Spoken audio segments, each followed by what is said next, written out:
Oke, hari ini kita bahas tentang air retensi, di mana air retensi merupakan sebuah pewarisan, di mana sebuah variabel atau anggotanya diwarisi ke kelas yang lain. Nah, seperti contoh di gambar, ada kelas induk, private adalah member yang tidak diwarisi, sedangkan protected adalah sebuah member yang diwarisi. Begitu juga dengan public. Jadi dalam sebuah kelas induk hanya private member atau fungsi yang tidak dapat diwarisi ke anaknya. Sedangkan anaknya ketika mau membaca kelas pada induknya uh, digunakan format seperti ini. Kelas, nama kelasnya, titik dua, public, kelas induknya.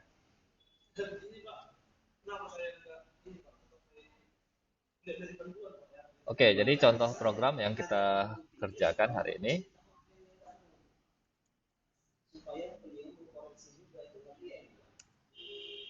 Yang pertama kita mau buat kelas.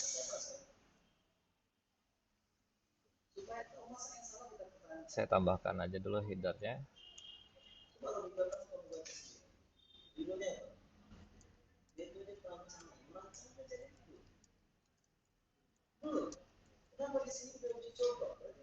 Oke, saya buat kelas dengan nama penduduk.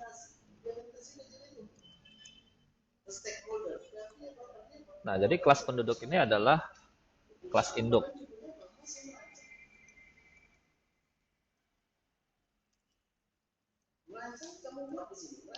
Di mana mahasiswa, dosen, kemudian karyawan, dan lain-lain merupakan sebuah data kependudukan.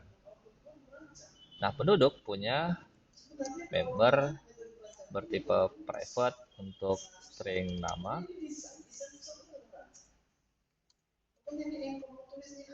kemudian usia.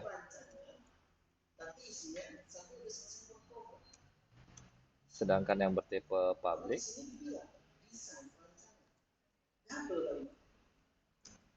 nah, kita ambil konstruktor overloading ya, seperti yang kita bahas pada pertemuan sebelumnya.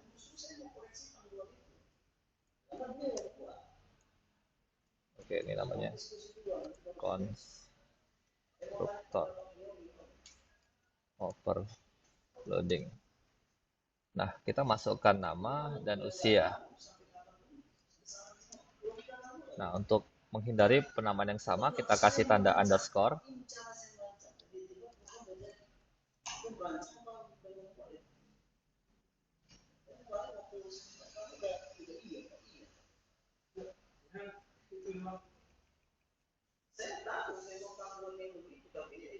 Kemudian nama diambil dari variabel underscore nama, usia diambil dari variabel underscore usia.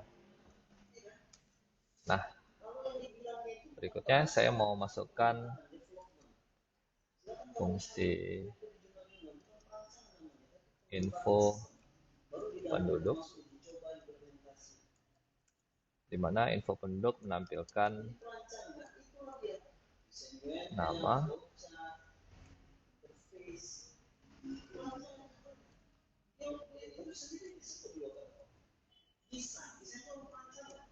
dan usia.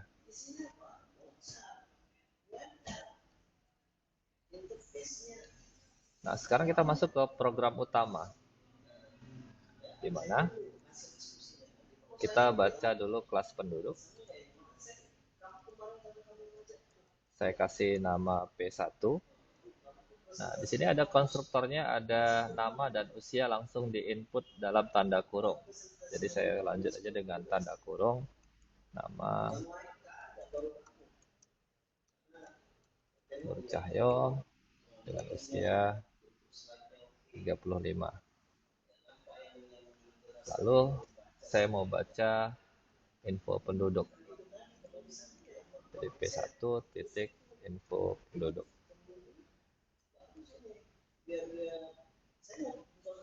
Nah, seperti ini. Nah, mungkin di sini saya tambahkan kata tahun ya, setelah 35.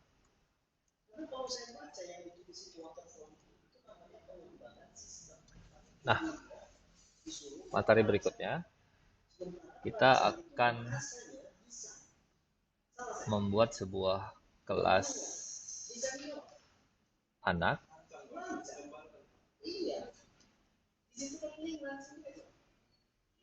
Sebagai contoh, saya buat kelas mahasiswa.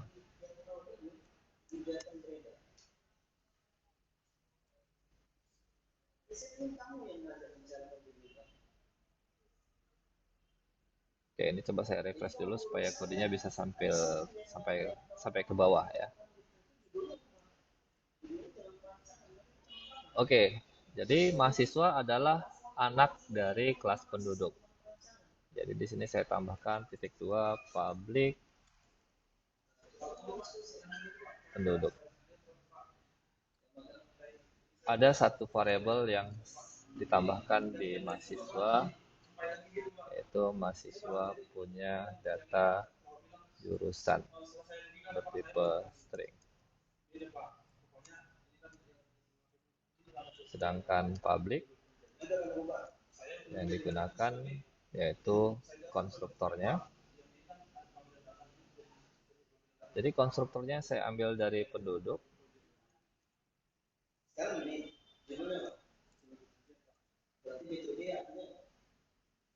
Hanya saja saya menambahkan satu parameter untuk string jurusan.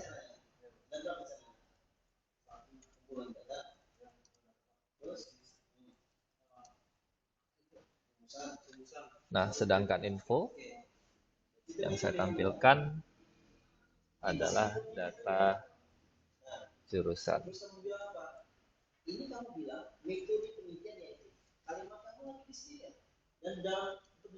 Jurusan.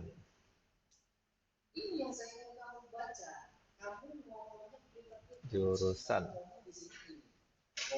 Nah, info penduduk karena berada di dalam public, kita bisa baca langsung dari kelas mahasiswa. Jadi di sini saya tambahkan info penduduk. Nah, sehingga saya baca kelas mahasiswa pada program utama dengan nama M1 dan M1. Di sini saya buat info mahasiswa. Ya, jadi mahasiswa itu punya data penduduk juga data jurusan. Oke, karena mahasiswa di sini ada 3 parameter, nama, usia, jurusan. Maka untuk membaca objek mahasiswa, nama, usia, dan jurusan.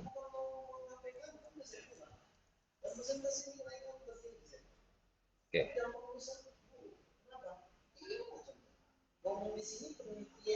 Nah, ada yang kita lewati di sini ya.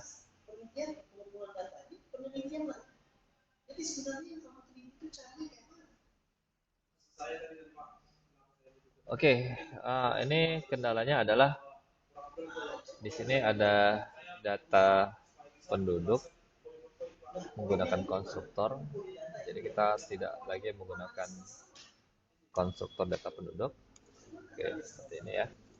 Dan ada satu lagi, supaya kita dapat mewarisi nama dan anak, ya, mewarisi nama dan usia, maka kita jangan gunakan data private sebagai kontennya, tapi kita gunakan protected.